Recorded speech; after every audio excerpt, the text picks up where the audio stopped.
Praise the lord. ప్రభువునందు ప్రియ సహోదరి సహోదరులారా, యేసుక్రీస్తు నామములో మీకు శుభాలు తెలియజేస్తున్నాను. అందరూ బాగున్నారా? ప్రతిరోజు కూడా వార్తను రిసీవ్ చేసుకుంటూ మీరు ఆత్మీయమైన మేలులు పొందుతున్నారని ప్రభువుకి మహిమ చెల్లిస్తున్నాను. ఈ పరిచర్యను ప్రేమిస్తూ ప్రోత్సహిస్తున్న మీ అందరికీ నా హృదయపూర్వకమైన వందనాలు తెలియజేస్తున్నాను. దేవుడు మిమ్మల్ని దీవించునుగాక. ఈ దినం దేవుడు మనకి ఇచ్చిన మాటను చదువుకుందాం. మలాకి 3వ అధ్యాయం 11వ వచనం. మీ పంటను తినివేయు పురుగులను నేను గద్దించెదను. ఆమేన్. మీ పంటను తినివేయు పురుగులను నేను గద్దించెదను అని దేవుడు సెలవిస్తున్నాడు. ఏ సహోదరి సహోదరుడా, నీ పంటను, నీ కుటుంబాన్ని, నీ పిల్లలను, నీ చేతి పనిని, నీ ఉద్యోగంలోను, నీ వ్యాపార రంగంలోను నష్టము కలుగు చేస్తున్న పురుగులను, చీడను, శత్రువును ఆయన గద్దించునుగాక.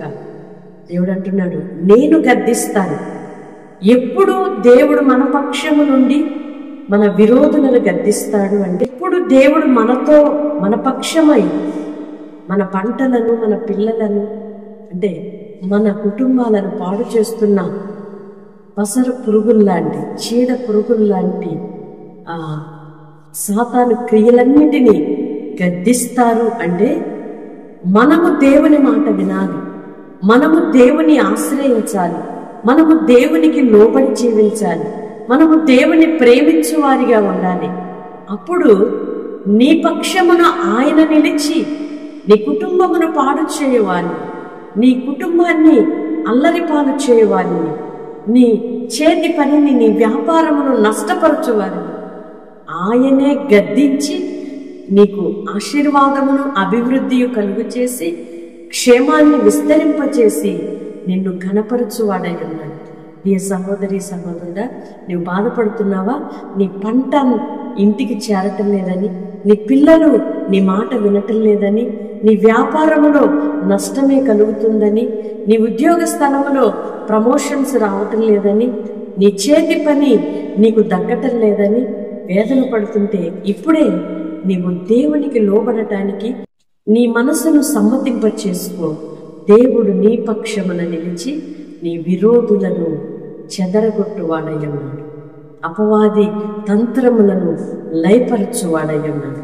నీ అభివృద్ధికి ఆటంకముగా ఉన్నదేదో నా దేవుడు తొలగించబోతున్నాడు. అట్టి కృప ప్రభు మనందరికీ దయచేయునుగాక. ఆమేన్. పరిశుద్ధుడు అయిన దేవా, ప్రేమ కలిగిన తండ్రి, మీ స్తోత్రాలయ్యా.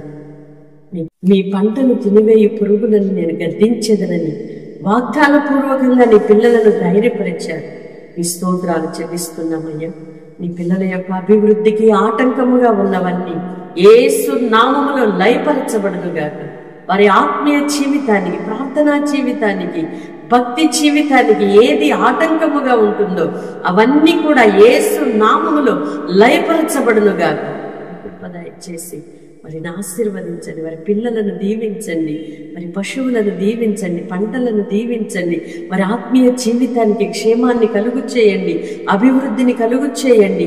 వారి వ్యాపార రంగంలో వారిని అయ్యా ఆశీర్వాదకరమైన మార్గాలను నడిపించండి, విస్తరింపచేయండి, వృద్ధిపరచండి. మీ సాక్షులుగా నిలుపుమని యేసయ్య నామములో ప్రార్థిస్తున్నాను తండ్రి. ఆమేన్.